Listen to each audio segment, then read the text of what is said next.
नमस्कार प्रिय दर्शकों, स्वागत है आपका हमारे YouTube चैनल पर। प्रिय दर्शकों, अगर आप हमारे YouTube चैनल पर नए मेहमान दर्शक बनकर आए हैं तो आप हमारे YouTube चैनल को सब्सक्राइब कीजिए, बेल आइकन को प्रेस कीजिए ताकि आने वाली वीडियो का नोटिफिकेशन सबसे पहले आपको मिले और आप इसका भरपूर फायदा उठा सकें। प्रिय दर्शकों, अक्सर हम अपने चैनल पर आपके लिए ज्ञानवर्धक प्रसंग लेकर हाजिर होते हैं और इन ज्ञानवर्धक प्रसंग से आप काफ़ी ढेर सारा ज्ञान भी अर्जित करते हैं, ऐसी मैं उम्मीद करता हूँ। अगर आपको हमारी वीडियो अच्छी लगती हो तो आप हमारी वीडियो को 10 लोगों तक ज़रूर शेयर करें ताकि वो भी हमारी वीडियो से ढेर सारा ज्ञान अर्जित कर सकें। प्रिय दर्शकों, आज मैं आपको एक ऐसी कहानी और एक ऐसा प्रसंग बताने जा रहा हूं जिसमें 7 बातें ऐसी बताई गई हैं जो आपके जीवन को काफ़ी सफल बनाएंगी। प्रिय दर्शकों, हमारी कहानी कोई मनगढ़ंत कहानी नहीं होती है। इन कहानी और प्रसंग का उल्लेख आपको वेद पुराण शास्त्रों में भी देखने के लिए मिल सकता है। तो प्रिय दर्शकों, देर न करते हुए कहानी शुरू करते हैं। दोस्तों, हमेशा अपनी बात अपने तक ही सीमित रखनी चाहिए। अपनी बात कभी किसी दूसरे व्यक्ति को नहीं बतानी चाहिए, क्योंकि अगर आप ऐसा करते हैं तो वो व्यक्ति आपकी मजबूरी का फ़ायदा उठाने की कोशिश करेगा। वो व्यक्ति आपकी मजबूरी का फ़ायदा उठाने की पूरी कोशिश कर सकता है। तो आज इसका हम आपको कहानी के माध्यम से प्रमाण देंगे। प्रिय दर्शकों, एक नगर में रिंकू नाम का एक व्यक्ति रहता था। वह व्यक्ति काफ़ी गरीब था, काफ़ी लाचार था, काफ़ी मजबूर था। उस व्यक्ति के पास कोई रोजगार नहीं था। वह व्यक्ति रोजगार की तलाश में रोज काम के लिए जाता था, पर कोई उसे काम नहीं देता था। प्रिय दर्शकों, काम मांगते मांगते वो काफ़ी परेशान हो चुका था, काफ़ी मायूस हो चुका था और वो हार थक कर एक दिन घर पर बैठ गया और उसने अपनी पत्नी से कहा कि मैं जहाँ भी काम मांगने के लिए जाता हूँ वहाँ पर कोई मुझे काम नहीं देता है। प्रिय दर्शकों, उस रिंकू नाम के व्यक्ति की पत्नी ने कहा कि आप जहाँ भी काम मांगने के लिए जाते हो, एक ही बार जाते हो, दोबारा आप काम मांगने के लिए नहीं जाते हो। आपको ऐसा नहीं करना चाहिए। आप दोबारा भी काम मांगने जाओ, आपको ज़रूर कहीं ना कहीं काम मिल जाएगा। और अपनी मजबूरी बताओ, अपनी गरीबी के बारे में बताओ। अगर तुम इस तरह अपनी गरीबी और मजबूरी के बारे में बताओगे तो तुम्हें काम अवश्य मिल जाएगा। प्रिय दर्शकों, यह बात उस व्यक्ति के मस्तिष्क में बैठ जाती है, दिमाग में बैठ जाती है और वह व्यक्ति अगले दिन काम के लिए निकलता है। तो पहले जिस सेठ के यहाँ पर वो काम मांगने के लिए गया था, उससे हाथ जोड़कर अपनी गरीबी और अपनी मजबूरी के बारे में बताता है।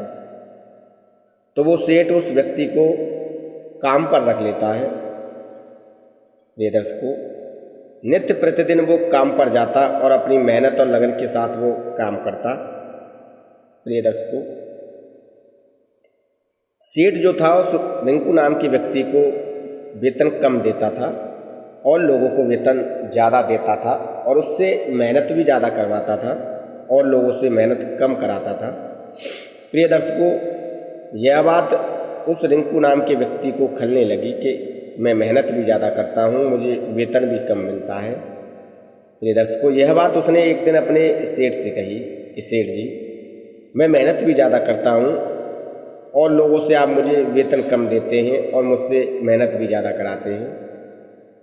प्रिय दर्शकों, सेठ ने उस रिंकू नाम के व्यक्ति से कहा कि देखो, एक तो हमने तुम्हें काम दिया, अपने यहाँ काम पर रखा और ऊपर से तुम हम पर आरोप लगा रहे हो। यह सही नहीं है, यह गलत है। और देखो, मैंने तुम्हारी मजबूरी समझकर तुम्हें काम पर रखा, तुम्हारी ज़रूरत के हिसाब से तुम्हें काम पर रखा है। तुम्हारी मजबूरी थी, मेरी कोई मजबूरी नहीं थी। ऐसा वो सेठ उस व्यक्ति से कहता है। रिंकू नाम का जो व्यक्ति था वो चुप हो जाता है और आगे कुछ नहीं कहता है, क्योंकि बात जो थी वो सत्य थी। उस सेठ ने उस रिंकू नाम के व्यक्ति को उसकी मजबूरी की वजह से ही रखा था, उसकी ज़रूरत की वजह से रखा था। प्रिय दर्शकों, रिंकू नाम का व्यक्ति जो था वो कुछ समय उस सेठ के यहाँ काम करता है और फिर इसके बाद वो काम छोड़कर अपने घर बैठ जाता है। और यह बात रिंकू नाम का जो व्यक्ति था अपने दोस्तों को भी बताता है, अपनी गरीबी के बारे में, अपनी मजबूरी के बारे में, अपनी नौकरी के बारे में। प्रिय दर्शकों, उस रिंकू नाम की व्यक्ति की आर्थिक स्थिति इतनी बिगड़ चुकी थी कि 2 वक्त की रोटी भी अब उसे नसीब नहीं हो रही थी। प्रिय दर्शकों, यह बात उसके दोस्तों को पता चलती है तो जो दोस्त उसके साथ मित्र होने का दिखावा करते थे, उसे दया का पात्र समझते थे, अब वो भी उससे दूरी बनाने लग गए। सोचने लगे कि अगर इसने हमसे पैसा ले लिया तो ये पैसा कैसे वापस करेगा। प्रिय दर्शकों, अब उस रिंकू नाम के व्यक्ति के सामने काफ़ी बड़ी आर्थिक स्थिति पैदा हो जाती है। एक दिन उस नगर में बौद्ध भिक्षु आए हुए थे, तो उस रिंकू नाम के व्यक्ति ने सोचा क्यों न इन बौद्ध भिक्षुओं के पास जाकर अपनी समस्या बताऊं और ये मुझे कुछ उस समस्या का समाधान बताएं। प्रिय दर्शकों, रिंकू नाम का व्यक्ति उस बौद्ध भिक्षु के पास जाता है और उसके चरणों में गिर पड़ता है और रोने लगता है। तो बौद्ध भिक्षु उसे जो थे वो उसे चुप कराते हैं और उसकी परेशानी को सुनते हैं, तो वह अपनी सारी परेशानी उन्हें बताता है। तो जो बौद्ध भिक्षु थे वो कहते हैं कि ये परेशानी तुमने स्वयं ही पैदा की है, ये परिस्थितियाँ जो बनी हैं, जो समस्याएं बनी हैं, ये तुमने खुद बनाई हैं, इन समस्याओं के लिए कोई जिम्मेदार नहीं है। प्रिय दर्शकों, जो रिंकू नाम का व्यक्ति था यह सुनकर आश्चर्यचकित हो जाता है। तो जो बौद्ध भिक्षु थे उसे बताते हैं कि अब हम तुम्हें 7 बातें ऐसी बताएंगे जो तुम्हें अपने जीवन में अपनानी चाहिए, और इन 7 बातों पर अगर तुम अमल करोगे तो तुम्हारा जीवन कभी दुखदायी नहीं होगा, तुम्हारा जीवन हमेशा सुखदायी रहेगा, तुम जीवन में कभी कष्ट नहीं उठा सकते हो। प्रिय दर्शकों, वो 7 बातें कौन सी बताते हैं बुद्ध भिक्षु? प्रिय दर्शकों, वह बौद्ध भिक्षु पहली बात बताते हैं कि अपनी मजबूरी किसी को मत बताओ। अगर अपने मजबूरी आप किसी को बताओगे तो वह व्यक्ति आपको मूर्ख समझेगा, आपको बेवकूफ़ समझेगा। इसलिए अपनी गलती, अपने घर की मजबूरी किसी को नहीं बतानी चाहिए। देखिए, आप सोचते हैं कि आप अपनी मजबूरी किसी दूसरे व्यक्ति को बता रहे हैं तो इसके 2 प्रयोजन हो सकते हैं। पहला कि आप सोचते हैं कि वो व्यक्ति आपसे सहानुभूति रखेगा या फिर वो व्यक्ति आपसे आपकी मदद करेगा। ये दर्शकों, वो व्यक्ति आपकी मदद तो कर देगा और कल वो आपसे उस मदद का फ़ायदा भी उठा सकता है, और अगर वो मदद भी नहीं करेगा तो वो आपके प्रति सहानुभूति भी नहीं रखेगा। वो व्यक्ति आपको मूर्ख समझेगा, बेवकूफ़ समझेगा। तो पहली बात बौद्ध भिक्षु ने ये बताई थी। दूसरी बात बौद्ध भिक्षु ने बताई थी कि अपने अतीत की गलतियाँ और भविष्य की रणनीति कभी किसी को नहीं बतानी चाहिए। जरा सोचिए, जो गलतियाँ आपने अपने अतीत में की हैं, अगर आप उन गलतियों को किसी दूसरे व्यक्ति को बताते हैं तो इससे आपका चरित्र जो है घटित होता है।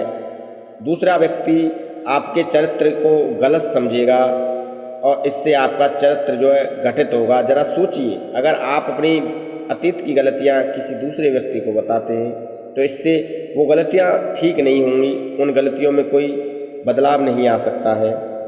तो इसलिए अपने अतीत की गलतियाँ और भविष्य की रणनीति किसी को नहीं बतानी चाहिए। जरा सोचिए, अगर आप अपने भविष्य की रणनीति किसी को बताते हैं तो इससे वो व्यक्ति आपको कोई लाभ और मदद नहीं दे सकता है, क्योंकि वो भविष्य की रणनीति का हिस्सा है ही नहीं। वो व्यक्ति जिसे आप अपनी भविष्य की रणनीतियाँ बता रहे हैं वो व्यक्ति आपकी भविष्य की रणनीतियों का हिस्सा है ही नहीं। तो इसलिए अपने भविष्य की रणनीतियाँ भी कभी किसी को नहीं बतानी चाहिए, क्योंकि हो सकता है वो व्यक्ति अपने आपके भविष्य की रणनीति में बाधा उत्पन्न कर दे और आपके भविष्य की रणनीति ही फेल हो जाए। सोचिए, आपने भविष्य में की रणनीति अगर किसी को बताई होगी तो वो रणनीति आपकी सफल नहीं हुई होगी। जरा कभी सोच कर देखना। प्रिय दर्शकों, तीसरी बात बौद्ध भिक्षु बताते हैं कि अपने घर की बात किसी को नहीं बतानी चाहिए। आपके घर में चाहे कितने भी लड़ाई झगड़े चल रहे हों, आपके माता पिता से, आपके भाई बहन से कितने भी संबंध खराब हों, उनसे चाहे कितने भी लड़ाई झगड़े आपके चल रहे हों, पर अपने घर की कोई बात कभी किसी को नहीं बतानी चाहिए। क्योंकि अगर आप ऐसी गलती करते हैं तो आपके घर में लड़ाई झगड़े और बढ़ेंगे, आपके माता पिता व भाई बहनों की नज़रों में आप गिर जाएंगे और इस तरीके से आपके घर की जो लड़ाई झगड़े और गलतियां हैं और जो कमी है वो कभी ख़त्म नहीं होंगी। तो हमेशा यह याद रखिए कि आपको अपने घर की कोई बात किसी व्यक्ति को नहीं बतानी चाहिए। प्रिय दर्शकों, चौथी बात जो है बौद्ध बताते हैं कि अपनी आमदनी किसी को नहीं बतानी चाहिए, क्योंकि अगर आप अपनी आमदनी किसी को बताते हैं तो वो व्यक्ति आपसे सहायता मांगेगा, क्योंकि वो व्यक्ति जानता है कि आपकी जो आमदनी है, आपकी जो कमाई का जरिया है वो बहुत ज़्यादा है। और अगर ऐसे में आप उस व्यक्ति की मदद नहीं करते हैं तो वो व्यक्ति सोचेगा कि इस व्यक्ति की काफ़ी ज़्यादा आमदनी है, फिर भी ये हमारी मदद नहीं करना चाहता है। और अगर आप अपनी कम आमदनी के बारे में किसी को बताएंगे तो वह व्यक्ति आपकी उस मजबूरी का भी फ़ायदा उठाने की कोशिश करेगा और वो आपका मजाक बनाएगा कि इसकी कोई आमदनी नहीं है, कोई कमाई नहीं है। तो हमेशा आपकी कमाई कम है या ज़्यादा है, अपनी कमाई भी किसी को नहीं बतानी चाहिए। प्रिय दर्शकों, इसके बाद आती है बौद्ध भिक्षु की पांचवी बात कि पांचवी बात बौद्ध भिक्षु ने क्या बताई थी। पांचवी बात बताई थी कि अपनी कमजोरी और अपनी ताकत किसी को नहीं बतानी चाहिए।